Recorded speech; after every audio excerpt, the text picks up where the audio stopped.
अभी ठीक है। अब ये रिकॉर्डिंग वीडियो रहेंगी सभी। देखिए, हम लोगों ने अपना सिलेबस के बारे में डिस्कस कर लिया था कि क्लास 12th में हमारा कौन कौन सा सिलेबस है, कितना सिलेबस है, क्या पढ़ना है, ठीक है। और 2020 के लिए क्या इंपॉर्टेंट था इसकी बात हो रही थी। अभी क्या है, यहाँ पर हम लोगों का जो पहला यूनिट यहाँ पर स्टार्ट होने वाला है, सिलेबस का जो फर्स्ट यूनिट है, उस फर्स्ट यूनिट में हम लोगों ने देखा था जनन। जनन जो है वो है रिप्रोडक्शन, इसको इंग्लिश में कहते हैं।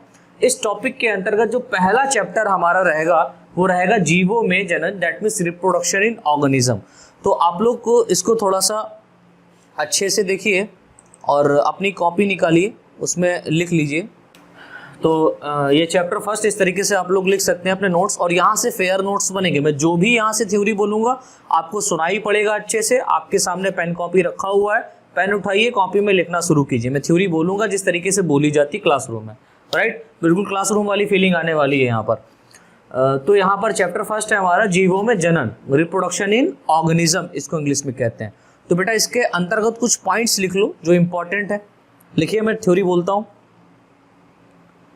जनन का मतलब होता है कि, जनन का मतलब होता है कि, दैट मीन्स रिप्रोडक्शन का मीनिंग क्या होता है?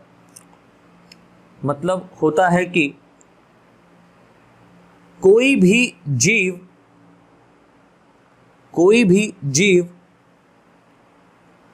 अपनी जैसी, यानी कि एकदम आइडेंटिकल, अपनी जैसी संतानों की प्रतिलिपि, दैट मीन्स फोटोकॉपी, अपनी जैसी संतानों की प्रतिलिपि, दैट मीन्स बेबी की आइडेंटिकल कॉपी, दैट मीन्स अपनी जैसी प्रतिलिपि को निर्मित करता है, अपने जैसे आइडेंटिकल कॉपी को निर्मित करता है, जिसे जनन कहते हैं। जिसे क्या कहते हैं बेटा? जनन, दैट मीन्स रिप्रोडक्शन कहते हैं, ठीक है। अभी यहां पर ये जो जनन टर्म है, इसका मीनिंग हमको समझ में आ गया कि जो ऑर्गेनिज्म है, एनी ऑर्गेनिज्म, कोई भी ऑर्गेनिज्म हो, चाहे हम एनिमल्स की बात करें, चाहे हम प्लांट्स की बात करें, कोई भी हो, जितने भी ऑर्गेनिज्म है ये क्या करते हैं? अपने जैसी संतानों को प्रोड्यूस करते हैं। क्यों प्रोड्यूस करते हैं? कारण क्या है प्रोड्यूस करने का? तो आपको पता है कि इस पृथ्वी पर कोई भी ऑर्गेनिज्म, चाहे वो प्लांट हो, चाहे वो एनिमल हो, हमेशा जीवित नहीं रहता, ठीक है। एक ना एक दिन उसको एक रेट पर आकर के, डेथ रेट पर आकर के मरना ही होता है, राइट। अगर मान लो जो ऑर्गेनिज्म है उसकी डेथ हो जाती है, तो उसके साथ में जो उसके कैरेक्टर है, सिंपल, उसके साथ में जो उसके कैरेक्टर है, जो बहुत ही विशेष कैरेक्टर है या अच्छे कैरेक्टर है, मान लेते हैं हम लोग विशेष कैरेक्टर है, ठीक है, वो कैरेक्टर क्या हो जाएंगे? नष्ट हो जाएंगे, राइट। अभी क्या है कि अगर ये ऑर्गेनिज्म मरने से पहले अपने जैसी प्रतिलिपि, दैट मीन्स रिप्रोडक्शन करता है और अपनी संतानों को प्रोड्यूस कर देता है, तो इसके अंदर जो कैरेक्टर है ऑर्गेनिज्म के अंदर, वो क्या होते हैं? इनसे इनकी संतानों में चले जाते हैं। समझ रहे हैं?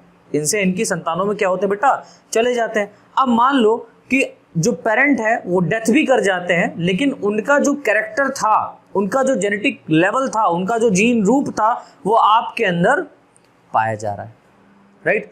तो इससे क्या हो जाएगा कि जो भी ऑर्गेनिज्म है जो मरने वाला है, जनन क्यों कर रहा है? जनन इसलिए कर रहा है कि वो अपने कैरेक्टर को इस पृथ्वी पर बनाए रखे।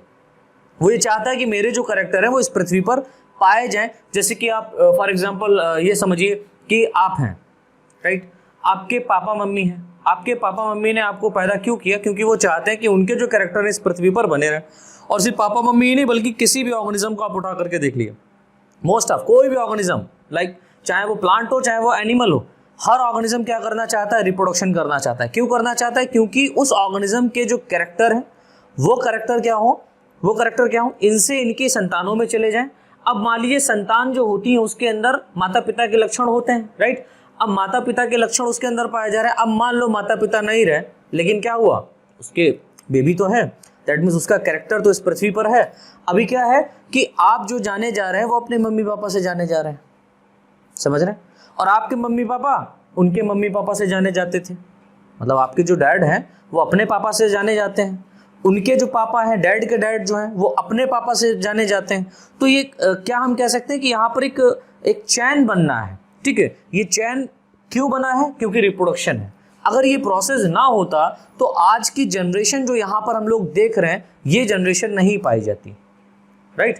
तो वही यहाँ पर लिखा हुआ है कि जनन का मतलब क्या होता है। जनन का मतलब ये होता है कि कोई भी जीव अपनी जैसी संतानों की आइडेंटिकल कॉपी को निर्मित करता है, ठीक है। अपने जैसे संतानों को निर्मित, आइडेंटिकल कॉपी टर्म मैंने यहाँ पर इसलिए यूज किया कि जेनेटिक लेवल पर अगर देखा जाए तो डैड और मॉम के जो जीन है वो एक जैसे ही होंगे, राइट। लेकिन दोनों के मिलने से, दोनों डैड और मॉम के जीन मिलने से एक नया कैरेक्टर प्रोड्यूस हो रहा है जो हमारे अंदर पाया जा रहा है। आप ना ही तो अपने पापा की तरह पूरी तरीके से दिखते हो, ना ही आप अपनी मम्मी की तरह पूरी तरीके से दिखते हो। मतलब उनके जैसी लगती हो या उनके जैसे लगते हैं, लेकिन हम लोग दिखते नहीं उनके जैसे, ठीक है। तो आगे लिखें, अर्थात इन्हीं दो भिन्न जीवों के बीच, अर्थात किन्हीं, ऐसे लिखिए, अर्थात किन्हीं दो भिन्न जीवों के बीच, डिफरेंट ऑर्गेनिज्म के बीच, लाइक एक मेल, ऐसा नहीं डिफरेंट ऑर्गेनिज्म, ये कहने का मतलब नहीं हुआ कि एक ह्यूमन है और दूसरा डॉग है, ठीक है। एक स्पीसीज ह्यूमन की है या दूसरे स्पीसीज डॉग की है, हम कह लें एक स्पीसीज लायन की है तो दूसरी स्पीसीज टाइगर की है, ऐसा नहीं है।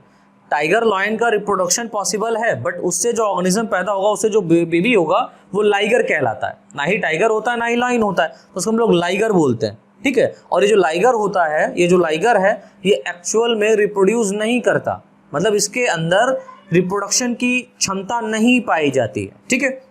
तो हमने क्या बोला? हमने बोला कि किन्हीं दो भिन्न जीवों के बीच, जैसे कि male and female, male and female, यही तो भिन्न जीव हुए। अब ऐसा थोड़ी ना है कि मेल मेल आपस में मिलकर के रिप्रोडक्शन कर सकते हैं। प्रोसेस अगर होता है तो क्या बेबी प्रोड्यूस होगा? नहीं होगा ना। तो बेबी कभी प्रोड्यूस होगा? बेबी तब प्रोड्यूस होगा जब एक इंडिविजुअल मेल होगा और एक इंडिविजुअल क्या होगा बेटा? फीमेल होगा। चलिए, तो क्या लिखा? किन्हीं दो भिन्न जीवों के बीच, ब्रैकेट में मेल एंड फीमेल, ब्रैकेट बंद, बीच, मीटिंग के द्वारा, MEATING, मीटिंग मतलब मिलन, मिलने से, ठीक है। मीटिंग के द्वारा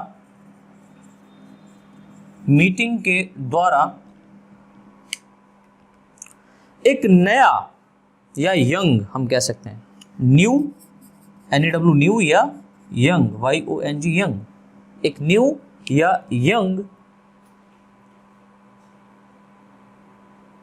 अपने जैसे संतान को प्रोड्यूस करना ही, अपने जैसे संतान को प्रोड्यूस करना ही जनन कहलाता है, रिप्रोडक्शन कहलाता है, जनन कहलाता है।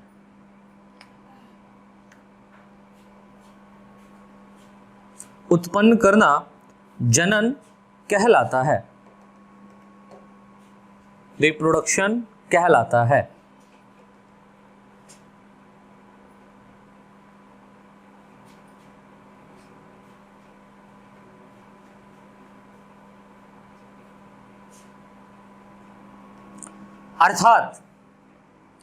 अर्थात यह एक ऐसी प्रक्रिया होती है, जनन, इसके कई हम कह सकते हैं कि डेफिनेशन दी गई है, तो मैंने सारी यहां पर लिखा देनी है। अर्थात यह एक ऐसी प्रक्रिया होती है जिसमें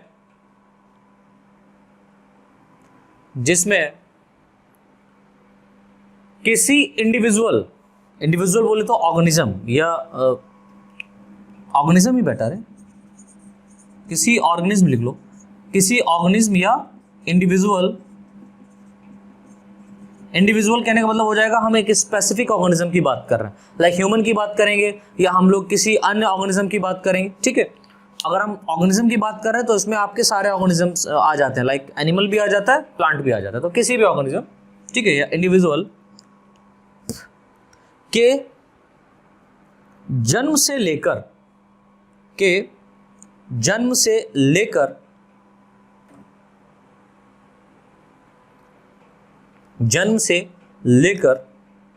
उसकी नेचुरल डेथ, यानी कि प्राकृतिक मौत प्राकृतिक मौत, न कि अप्राकृतिक मौत। अब ऐसा नहीं है कि मोटरसाइकिल से जा रहा है तो उसकी डेथ हो गई, ऐसे वाला मौत नहीं।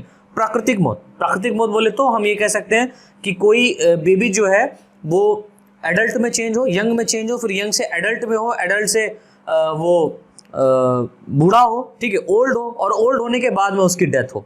ऐसी डेथ को हम लोग बोलते हैं नेचुरल डेथ, ठीक है। प्राकृतिक मौत या नेचुरल डेथ तक के पीरियड को, यानी कि यहां से जो मतलब यंग स्टेज से, या हम कह सकते हैं शिशुवस्था से लेकर के वृद्धावस्था तक कि जो ये जो पीरियड इसने इस ऑर्गेनिज्म में अपना क्रिएट, या इस ऑर्गेनिज्म ने अपने इस पीरियड को फॉलो किया है या अपने जीवन को व्यतीत किया है, इसके बाद में होने वाली डेथ को हम लोग क्या बोलते हैं? नेचुरल डेथ बोलते हैं। और ये जो प्रोसेस बोला जाता है यही रिप्रोडक्शन कहलाता है। तो क्या लिखा? पीरियड को, नेचुरल डेथ तक के पीरियड को जनन कहा जा सकता है।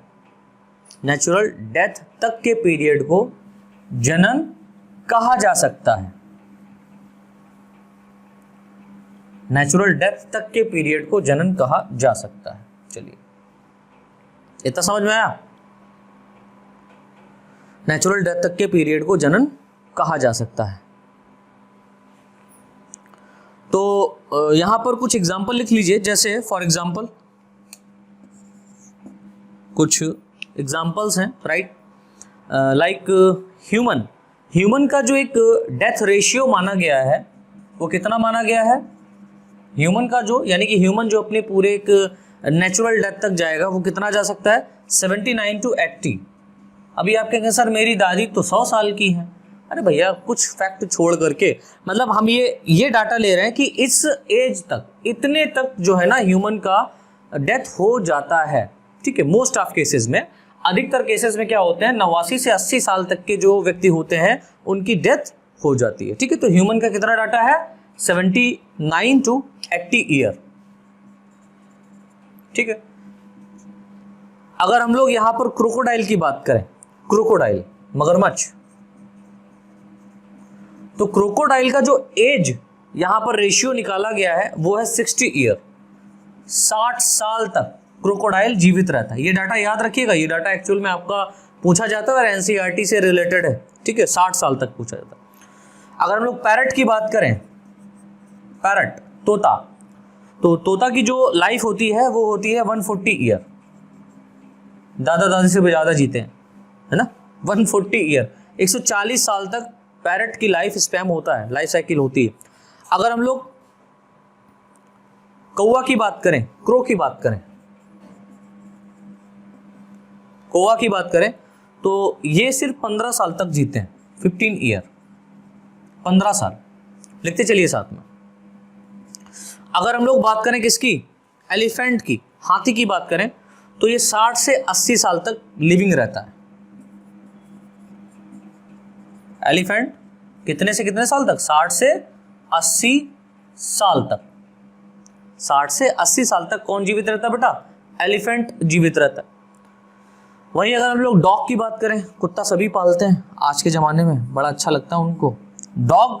तो डॉग की जो लाइफ स्पैन होती है 20 to 30 ईयर, 20 से लेकर के 30 साल तक ये जीवित रहता है। 20 से लेकर 30 साल तक ये जीवित रहता है। कौन? डॉग। अगर हम लोग हॉर्स की बात करें, घोड़े की बात करें, हॉर्स की बात करें, लाइक घोड़े की बात करें, तो घोड़ा जो है ये आपका लिविंग रहता है 60 ईयर, कई सालों तक, 60 सालों तक जीवित रहता है। और अगर हम लोग बटरफ्लाई की बात करें तो आप कहेंगे सर मजाक कर रहे हैं। नहीं, मजाक नहीं कर रहे हैं। अगर हम लोग बटरफ्लाई, दैट मीन्स तितली की बात करें, तो बटरफ्लाई का जो लाइफ स्पैन होता है ये 1 to 2 डेज का होता है। 1 से 2 दिन तक ये जीवित रहती है, 1 to 2 वीक, 1 से 2 हफ्तों तक ये जीवित रहती है। 1 to 2 वीक्स, 1 से 2 हफ्तों तक, 1 से 2 सप्ताह तक इसका क्या रहता है? लाइफ स्पैन रहता है। तो ये कुछ बेटा यहाँ पर डाटा मैंने मेंशन लिखाया है, कुछ डाटा मेंशन किया है जो कि बहुत इंपॉर्टेंट है, ठीक है। और ये आपका ऑब्जेक्टिव क्वेश्चन में पूछा जा सकता है। चलिए अब इसके बाद में बच्चों हमारी जो हेडिंग नेक्स्ट पड़ेगी वो काफी इंपॉर्टेंट है, तो हेडिंग डाल दीजिए, ये मैं क्रॉप करता हूं यहां से। पौधों में जनन, रिप्रोडक्शन इन प्लांट। पौधों में जनन, reproduction in plant. Reproduction in plant, पौधों में जनन। लिखें, पौधों में जनन मुख्यतः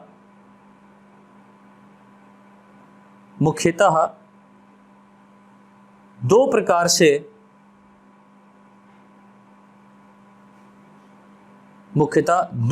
से पाया जा सकता है। मुख्यतः दो प्रकार से पाया जा सकता है, जिन्हें क्रमशः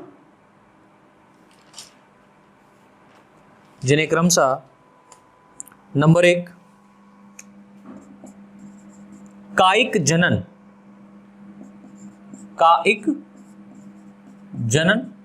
दैट मीन्स इसको हम लोग बोलते हैं वेजिटेटिव प्रोपगेशन।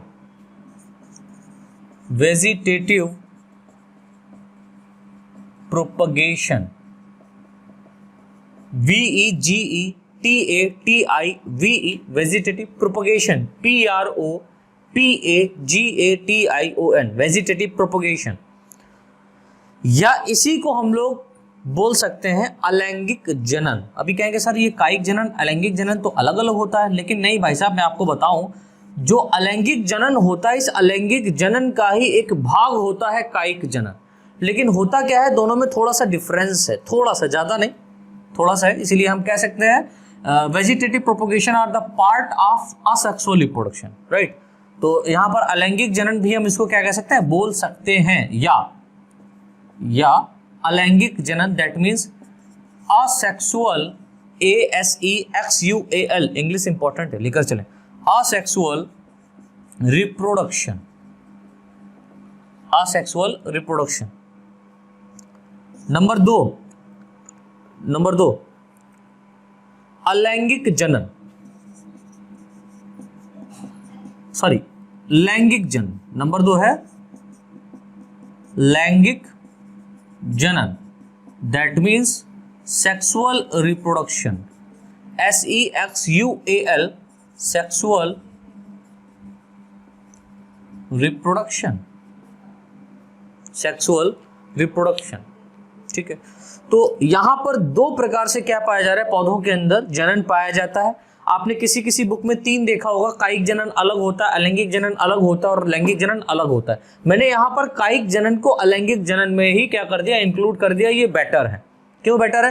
क्योंकि हायर क्लासेस में या हायर बुक्स स्टडीज जब आप करेंगे तो वहां पर आपको अलैंगिक जनन का ही एक भाग दिखाई देगा, जिसको हम लोग बोलते हैं वेजिटेटिव प्रोपगेशन। बहुत सारे टीचर्स इसको अलग में लिखाते हैं। ठीक है, तो एक कंफ्यूजन क्रिएट हो जाता है जब आप नीट का एग्जाम देने जाते हैं। तो नीट के एग्जाम में आपको कंफ्यूजन क्रिएट नहीं करना है, आपको याद रखना है कि जो अलैंगिक जनन होता है इसी का एक भाग होता है क्या, कायिक जनन। अलैंगिक जनन के कई पार्ट होते हैं, किस बहुत तरीके से हो सकता है, तो इसी का एक भाग है क्या, कायिक जनन। और कायिक जनन में होता है कि एक्चुअल में इस रिप्रोडक्शन में क्या होगा कि आप लोग जानते हो कि मान लो फॉर एग्जांपल आप अपनी सहेली के घर गए या आप अपने दोस्त के घर गए, तो उसके यहाँ एक गुलाब का फूल लगा हुआ है। ठीक है, गुलाब का पौधा है और उसके गुलाब के पौधे में बहुत अच्छा गुलाब आ रहा है। तो आप कहेंगे यार मुझे भी ऐसा पौधा ला दो। तो वो आपका मित्र कहता है, आप बचपन से देखे हैं कि क्या करते हैं, हम उस गुलाब की कली का कलम काट लेते हैं, है ना। गुलाब की एक हम क्या करते हैं, कलम काट लेते हैं, या हम कह सकते हैं एक पार्ट काट लेते हैं और वो पार्ट ला करके आप अपने घर में लगा देते हो। घर में कहाँ लगाते हो, जमीन में लगाते हो। यार घर में लगाने का मतलब ये नहीं पत्थरों में आप जुड़वा देते हो, आपने क्या किया, जमीन में लगा दिया। ठीक है, तो वो जो पार्ट ऑफ बॉडी है रोज का, वो क्या करता है, कुछ दिनों बाद आप देखते हैं कि उसमें हल्की हल्की बडिंग लाइक स्ट्रक्चर आने लगती है और लीफ लाइक स्ट्रक्चर उसमें प्रोड्यूस होने लगते हैं, यानी कि वो चलने लगता है। तो ये जो प्रोसेस बेटा है, इसी प्रोसेस को हम लोग बोलते हैं कायिक जनन। कायिक, कायिक मतलब काया, काया मतलब शरीर, दैट मीन्स बॉडी से प्रोड्यूस होने वाला ऑर्गेनिज्म क्या कहलाएगा? कायिक जनन कहलाएगा। ये जो जनन कहलाएगा, ये मेथड क्या कहलाता है बेटा? कायिक जनन कहलाता है। समझ में आ रहा है? तो कायिक जनन दैट मीन्स वेजिटेटिव प्रोपोगेशन, या इसी को हम लोग बोलते हैं अलैंगिक जनन, एसेक्सुअल रिप्रोडक्शन। क्या होता है इसके लिए आप हेडिंग डाल दो, पहली कायिक जनन या अलैंगिक जनन। कायिक जनन या अलैंगिक जनन, पहली हेडिंग डालिए, कायिक जनन या अलैंगिक जनन। तो लिखें इसमें कायिक जनन में अलैंगिक जनन, अलैंगिक जनन जीवों में दैट मीन्स ऑर्गेनिज्म में अत्यधिक सिंपल प्रकार से होता है।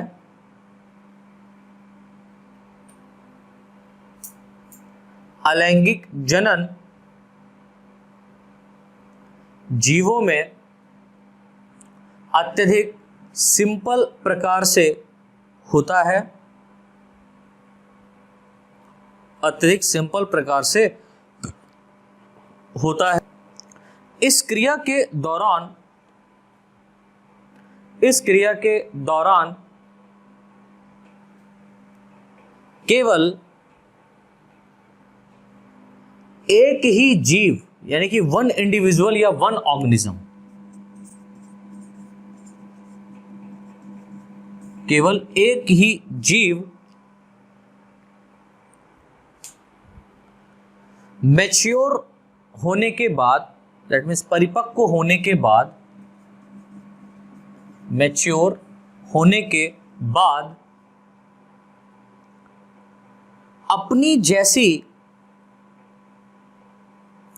जैसी आइडेंटिकल कॉपी, मैंने बोला आइडेंटिकल कॉपी, बिल्कुल हूबहू उसके जैसा, लाइक जैसे जो गुलाब की कली आप तोड़ के लाए थे या गुलाब की कलम जो आप तोड़ के लाए थे उसको आपने अपने घर में लगाया, जैसा गुलाब का फूल उस प्लांट में आएगा जिससे आप तोड़ के लाए हैं, बिल्कुल हूबहू उसी तरीके का ही फ्लावर आपके क्या है घर में जो प्लांट लगाया है उसमें आएगा। ठीक है, तो ये जो सिमिलरिटीज आपको देखने को मिलेगी ये एक्चुअल में क्या है, ये इसकी आइडेंटिकल कॉपी है। ठीक है, इसी को हम लोग बोलते हैं आइडेंटिकल।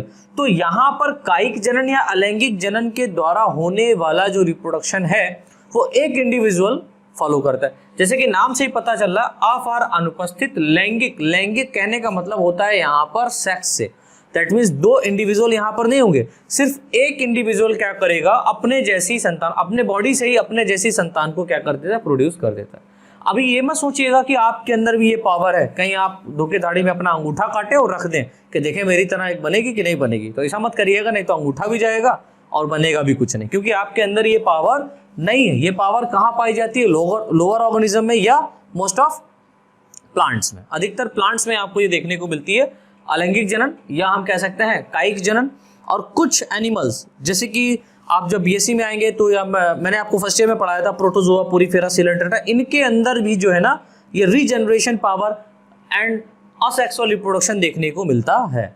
ठीक है, लेकिन अगर हम लोग हायर ऑर्गेनिज्म की बात करें, जैसे अपने लोगों की बात करें या अन्य ऑर्गेनिज्म की बात करें जो हाई लेवल के, इनके अंदर एक ऑर्गेनिज्म से दूसरा ऑर्गेनिज्म प्रोड्यूस नहीं होता, यहाँ पर दो इंडिविजुअल की आवश्यकता पड़ती है जिसमें एक मेल दूसरा फीमेल होता है।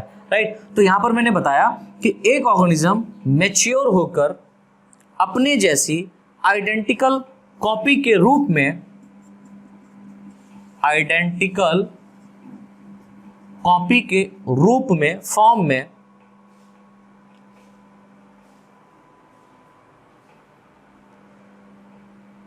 बेबी को प्रोड्यूस करता है या संतान को उत्पत्ति करता है, संतान की उत्पत्ति करता है या बेबी को प्रोड्यूस्ड, निर्मित करता है, प्रोड्यूस करता है।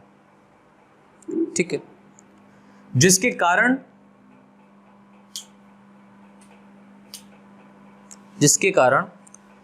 पेरेंट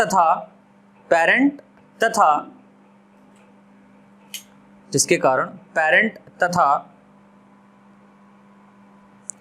उनके जैसी संतानों में, पेरेंट तथा उनके जैसी संतानों में, उनके जैसी संतानों में आनुवांशिक पदार्थ जेनेटिक मटेरियल, आनुवांशिक पदार्थ जेनेटिक मटेरियल तथा आनुवांशिक लक्षण जेनेटिक कैरेक्टर। तो हमने क्या बताया, जेनेटिक मटेरियल, जेनेटिक मटेरियल तथा जेनेटिक कैरेक्टर, जेनेटिक मटेरियल तथा जेनेटिक कैरेक्टर, आनुवांशिक पदार्थ तथा आनुवांशिक लक्षण एक जैसा होता है। आनुवांशिक पदार्थ तथा आनुवांशिक लक्षण एक जैसा होता है। आनुवांशिक पदार्थ तथा आनुवांशिक लक्षण एक जैसा होता है तथा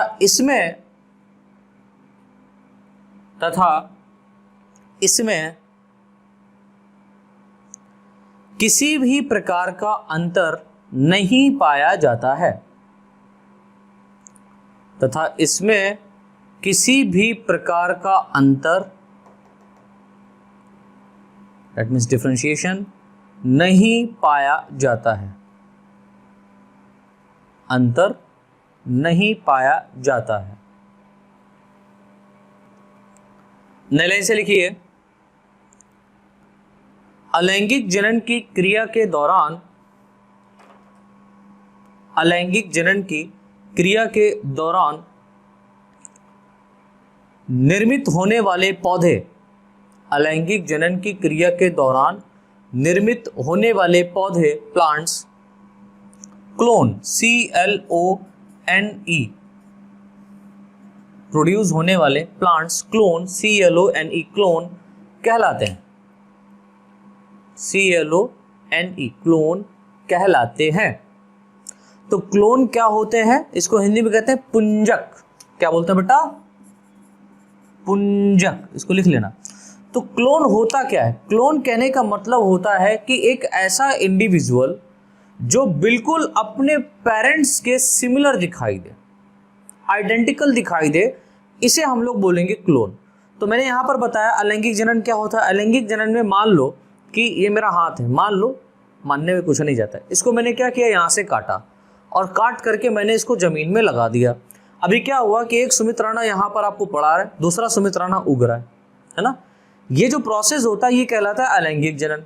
अभी हमारे अंदर ये पॉसिबिलिटीज नहीं, कहीं तुम अपना आधा हाथ काट दो कि हमारी लंबाई कम है और बड़ा जो है ना, एक चाहते हैं कि नैन्सी पैदा हो जाए या अनुष्का पैदा हो जाए, ऐसा मत करना, हमारे अंदर ये पावर नहीं होता। लेकिन मान लो कि कोई ऑर्गेनिज्म है, उस ऑर्गेनिज्म के अंदर अलैंगिक जो है ना जनन की क्षमता पाई जाती, तो हम क्या करेंगे, उसके बॉडी से कोई भी पार्ट कट करेंगे या किसी और मेथड के थ्रू अलैंगिक जनन हो सकता है, किसी भी मेथड के थ्रू हो सकता है, बडिंग के थ्रू हो सकता है, स्पोरुलेशन के थ्रू हो सकता है, आगे मैं प्रोसेस बताऊंगा अभी। तो किसी भी प्रोसेस के थ्रू अलैंगिक जनन हो रहा है, जो यहाँ पर इंडिविजुअल बनेगा, जो बेबी प्रोड्यूस होगा, वो अपने पेरेंट्स के कैसा होगा, आइडेंटिकल होगा, एक जैसा होगा, हूबहू बिल्कुल उसके तरीके से दिखाई देगा। ना ही तो उसके जेनेटिक कैरेक्टर में कोई चेंजेस होगा, ना ही उसकी कोई जेनेटिक जीन में या जेनेटिक मटेरियल में कोई चेंज होने वाला है। ठीक है, तो हम ये कह सकते हैं कि जो इंडिविजुअल बना है, ये इंडिविजुअल किसकी तरीके से है, अपने पेरेंट के सिमिलर है, आइडेंटिकल है, इसीलिए इस इंडिविजुअल को हम लोग इसका क्या बोलेंगे, क्लोन बोलेंगे।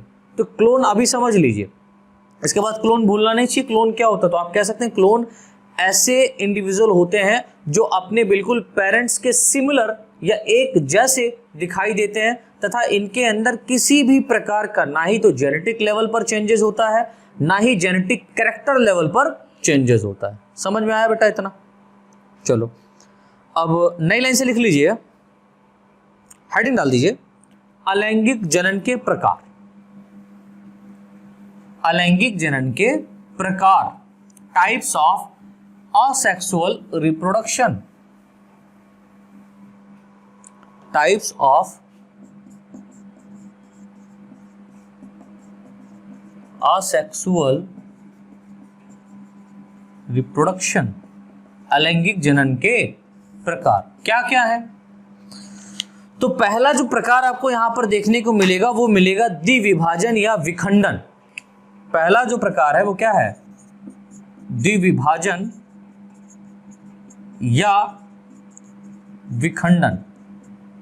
इसको इंग्लिश में बेटा हम लोग बोलते हैं फिशन, FISSION, फिशन। दूसरा जो आपको मेथड यहां पर देखने को मिल सकता है वो है मुकुलन, बडिंग, मुकुलन। इसको इंग्लिश में कहते हैं बडिंग, BUDDING, बडिंग। थर्ड जो प्रोसेस आपको यहां पर बेटा देखने को मिल सकता है वो है बीजाणु जनन, स्पोरुलेशन, बीजाणु जनन। इसको इंग्लिश में कहते हैं स्पोरुलेशन, SPORULATION, स्पोरुलेशन, राइट। अगला आपको जो है वो मिल सकता है मुकुलक, थर्ड, फोर्थ, मुकुलक। सर ये क्या है? मुकुलन, मुकुलक, खाली ना ही हट गया। हाँ, ये अलग चेंजेस, ये अलग चेंजेस। बडिंग क्या होता है? बडिंग एक ऐसा प्रोसेस होता है, मान लो कोई इंडिविजुअल है, इस इंडिविजुअल के बाहर आप देखेंगे एक आउटग्रोथ डेवलप हो जाती है। जैसे आप लोग अगर एक रोज को देखें, रोज के प्लांट को देखें, तो उसमें आप जो हम ये कह सकते हैं जहां पर स्पाइन होता है, कांटा होता है, उसके बिल्कुल बीचों बीच में एक स्ट्रक्चर डेवलप हो जाता है। लाइक मान लो ये स्पाइन है या लीफ है, लीफ मान लो, इस लीफ के बीच में इस तरीके से आउटग्रोथ डेवलप हो जाती है। इस आउटग्रोथ को हम लोग बोलते हैं क्या? बड। ये लीफ है, इसी को हम लोग बोलते हैं क्या? बड। अब यहाँ पर मुकुलक क्या है, गेम्यूल क्या है? तो गेम्यूल एक्चुअल में आपको ऑनियन में मिलेगा, और भी ऑर्गेनिज्म वहां मिलता है। मान लो कोई ऑर्गेनिज्म है, इस ऑर्गेनिज्म के बॉडी के अंदर एक आउटग्रोथ डेवलप हो जाए, और ये आउटग्रोथ अलग होकर के बॉडी के बाहर जाकर के एक नए इंडिविजुअल को बना दे, उसको हम लोग बोलते हैं क्या? मुकुलक। That means gemmule, by gemmule, GEMMULE, gemmule. तो गेम्यूल के थ्रू भी क्या होता है? अलैंगिक जनन होता है।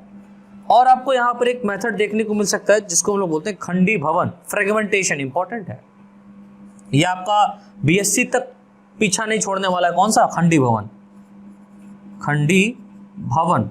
दैट मीन्स इसको हम लोग बोलते हैं क्या बेटा? इसको हम लोग बोलते हैं फ्रेगमेंटेशन, फ्रेगमेंटेशन, राइट। तो इस तरीके से बेटा ये हमारा हो गया टाइप ऑफ असेक्सुअल रिप्रोडक्शन। और भी बहुत सारे मेथड हैं, लेकिन यहाँ पर जो इंपॉर्टेंट मेथड है वही मैंने आपको बताया है कि यहाँ पर आपको विभाजन देखने को मिल सकता है। दैट मीन्स इसको विखंडन कहते हैं, फिशन कहते हैं इसको इंग्लिश में। मुकुलन देखने को मिल सकता है, मुकुलन को हम लोग यहाँ पर बोलते हैं बडिंग। आपको बीजाणु जनन असेक्सुअल रिप्रोडक्शन में देखने को मिल सकता है, जिसको हम लोग बोलते हैं स्पोरुलेशन। आपको यहाँ पर मुकुलक दैट मीन्स गेम्यूल को पढ़ना पड़ेगा, गेम्यूल के थ्रू भी असेक्सुअल रिप्रोडक्शन हो सकता है। और खंडी भवन दैट मीन्स फ्रेगमेंटेशन के थ्रू भी क्या होता है? असेक्सुअल रिप्रोडक्शन होता है। अब ये जितने प्रोसेस हैं इनका मीनिंग क्या है? तो सबसे पहले आप हेडिंग डाल दीजिए फिशन, दैट मीन्स द्विविभाजन या विखंडन, द्विविभाजन या विखंडन।